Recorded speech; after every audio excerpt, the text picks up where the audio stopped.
you do? I hope you don't mind my talking to you, but inasmuch as I am supposed to take you on a tour of Bangkok, I thought I might as well introduce myself. I am the Bangkok streetcar. Bangkok, capital of Thailand, or Siam, as people still call it. As a streetcar, I am pretty old. Was brought here from Belgium in 1900. But I'm still doing all right. A bit shaky perhaps, but all right. Of course, I've gotten competition during these 50 years. Buses and automobiles and taxis. And those tricycles which here in Bangkok we call sandlaws. But all in all, I think I can be pretty proud of myself. And I hope you'll enjoy the trip.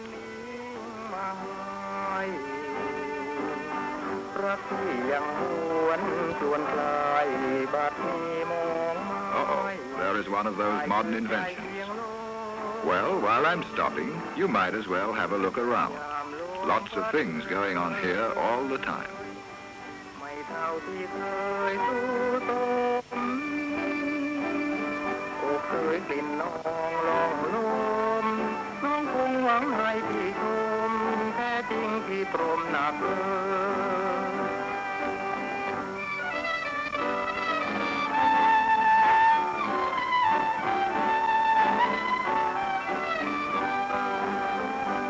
Well, here we go again. I've been going through these streets for so many years that I could give you the name of each shop with my eyes closed. But if this is your first visit to Thailand, you better keep your eyes open. For Bangkok is not only the city where the story of Anne and the King of Siam took place, and where the musical show The King and I is located, but we have temples here that cannot be found anywhere else in the world. Their amazing beauty, I mean, their unbelievably rich colors, the romance of their atmosphere. There in the distance is what we consider the most beautiful collection of buildings in our city, the Grand Palace grounds and the Temple of the Emerald Buddha. That round spiral is covered with gold, and the buildings seem like so many fragments of the rainbow. There are some of our Buddhist priests, and we may see more later on.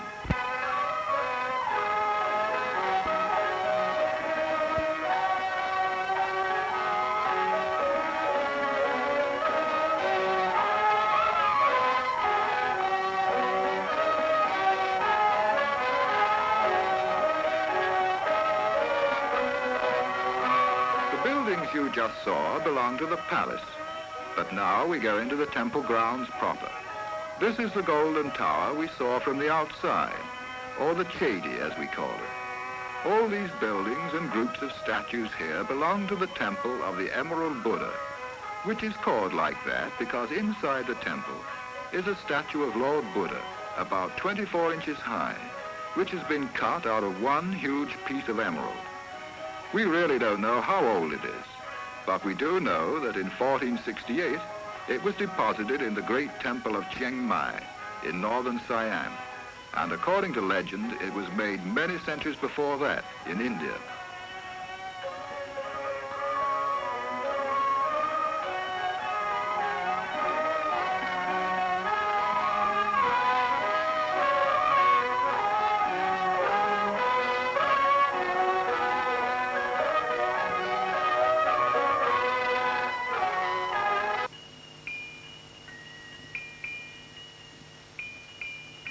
I hope you don't think I'm boasting when I say that we here in Bangkok believe that magic must have had a hand in the creation of our temples.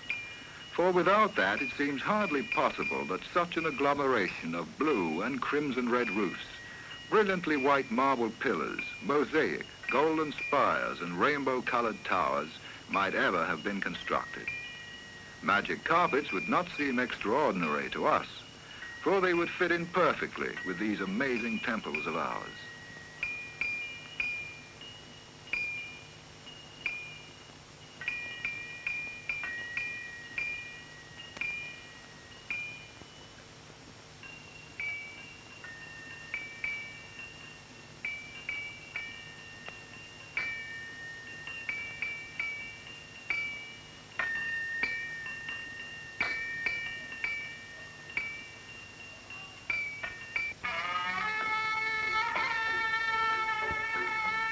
right, better get aboard again and we'll go over to another part of town.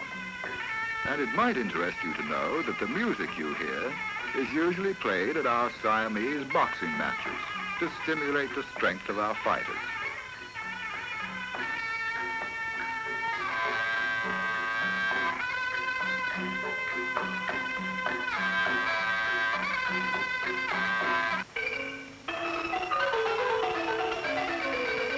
Here we are, our next temple.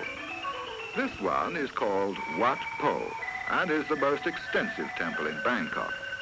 It is a peculiar temple full of spires of all colors and was built in 1793. Like all other temples in Siam, it is dedicated to Lord Buddha, who lived 26 centuries ago and who went to paradise, which we Buddhists call the Nirvana, in 543 BC.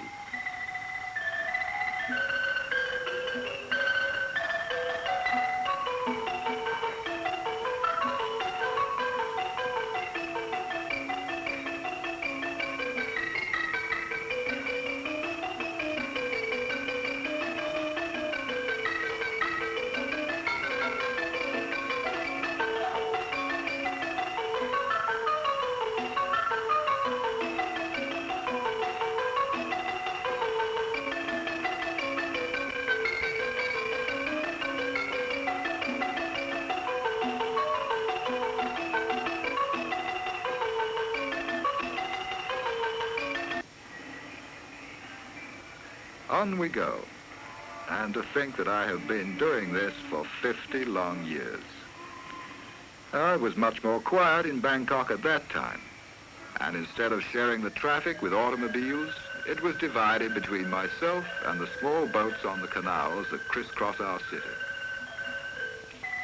They are pretty, our canals, nice and quiet.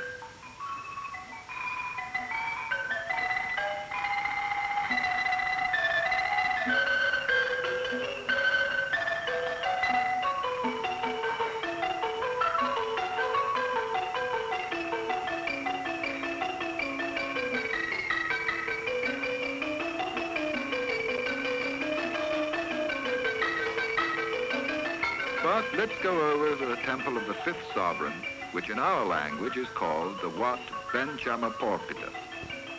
This is the most modern temple in Bangkok, built of white marble from Carrara in Italy, and with roofs that are edged with gold. The grounds laid out in lovely gardens.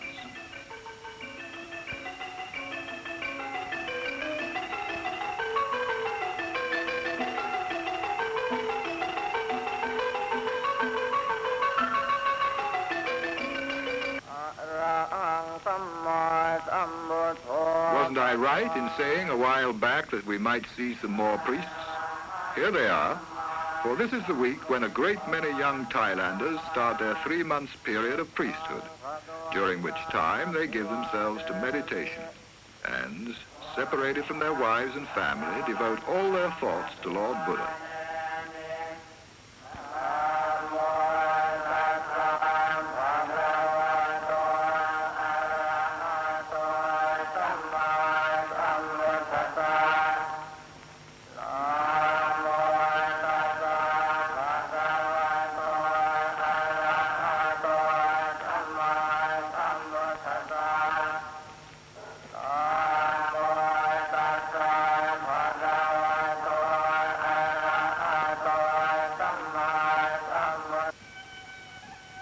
We'll now go down to the river, where, on the other side, stands the Temple of Dawn.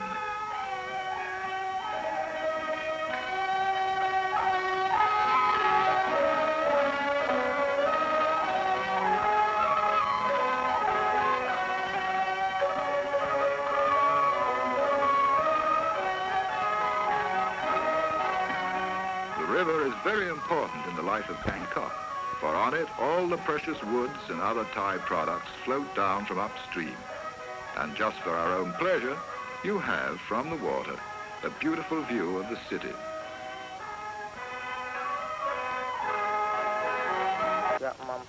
There it is, the temple, with its tower of far over 200 feet.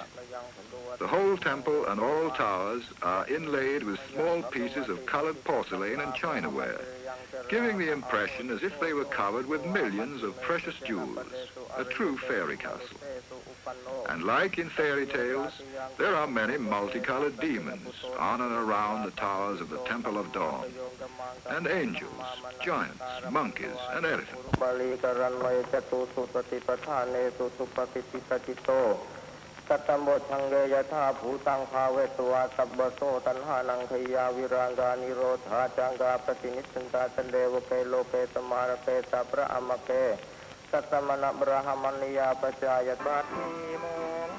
Now we come to the last part of our visit to Bangkok, the canals. We'd better change over to a boat so my old wheels can have a rest. Part of these canals are called the floating market, because salesmen ply up and down in their little boats, offering their wares to the people who live along the canals, and whose houses do not open towards land, but towards the water. The canals are used for many things, for bathing and for transport, and the water is used for cooking, and for just having fun. Because we here in Siam, with all the seriousness that we attach to our temples and our Buddhist religion, we are a very happy people. We like to laugh, and some people say that we never take anything seriously. That, of course, is not true, but we do like to smile, and we like the sun and the water, and above all, we enjoy being alive, even if we are poor. And the happier we feel, the happier we are that we feel happy, if you can follow me.